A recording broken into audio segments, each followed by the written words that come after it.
Public policy implementation is the process of putting a government policy into action after it has been approved. It converts policy decisions into real-world programs, projects, laws, and services that benefit citizens. Example: if the government introduces a free education policy, implementation includes building schools, appointing teachers, distributing textbooks, and monitoring student enrollment. Approaches to policy implementation. Top-down approach. Policies are designed by top government leaders. Lower-level officials implement them as instructed. Focuses on clear objectives, rules, and hierarchy. Advantages: clear direction, uniform implementation, easy monitoring. Disadvantages: ignores local conditions, less flexibility.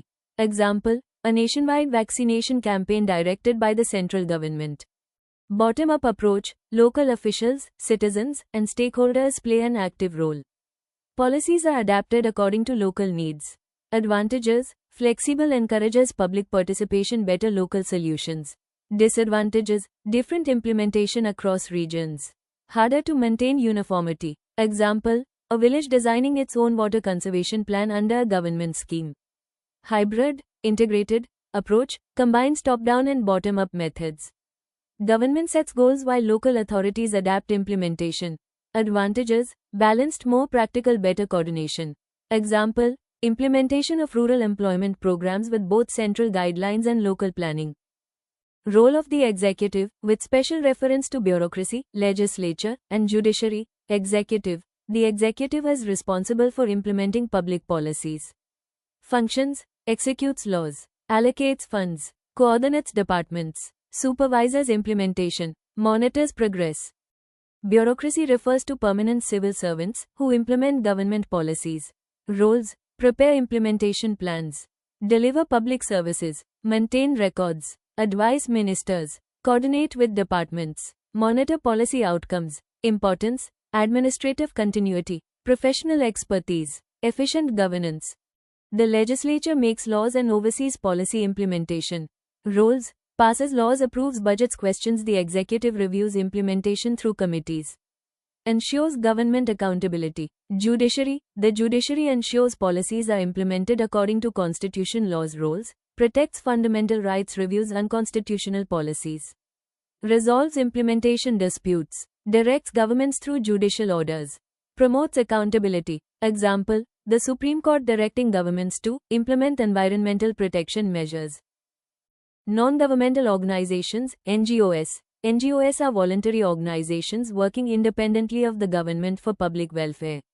Roles: create public awareness, deliver welfare services, assist government implementation, monitor policy performance, conduct research, represent marginalized communities. Examples: educating children, healthcare awareness, environmental conservation. Pressure groups. Pressure groups are organized groups that influence public policy without seeking political power. Roles: represent public interests, lobby policymakers, conduct campaigns, influence legislation, raise awareness, provide expert opinions. Examples: farmers' organizations, trade unions, business associations, environmental groups. Issues in public policy implementation. Administrative issues, delay in implementation, red tape, lack of coordination, weak monitoring. Financial issues, insufficient funds, delayed fund release, misuse of public money. Political issues, political interference, frequent policy changes, lack of political commitment. Social issues, public resistance, low awareness. Cultural differences, social inequality. Human resource issues, lack of training, low motivation, staff shortages. Technological issues, limited access to technology, weak data management, weak digital infrastructure. Legal issues, ambiguous laws, court cases, regulatory delays. Corruption and governance issues, corruption, lack of transparency, weak accountability, poor grievance redressal. Importance of effective policy implementation: converts policy into action, improves public service delivery, promotes economic and social development, ensures efficient use of public resources, builds public trust in government, helps achieve national development goals. Conclusion: public policy implementation is the stage where government decisions become real actions. It requires cooperation among the executive, bureaucracy, legislature, judiciary, NGOs, pressure groups, and citizens. Successful implementation depends on good planning, adequate resources, transparency, accountability, and effective coordination.